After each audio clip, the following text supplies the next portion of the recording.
Garaipen handia Caja Laboralek Kanari handiko arkaitzan lortu duena. Partida borobila egin dute Dusko Ivanovicen gizonek eta gauzak okerren jarri zaizkienean, azken laurdenaren atarian erantzun bikaina eman dute.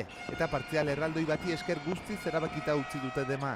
Lehenengo laurdenean hankapean ibili du Caja Laboralek Kanari handia. Gasteiztarrek behin eta berriro apurtu dute irlakoen defentsa eta saskiratze erraz asko lortu dituzte.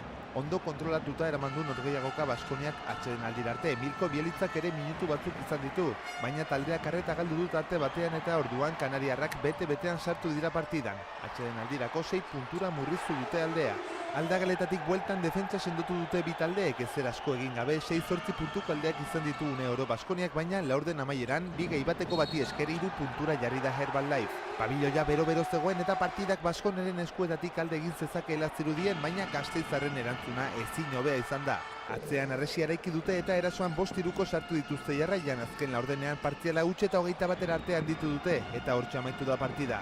Saskiratzailerik onena Txapun Otxone izan da 24 puntu sartuta.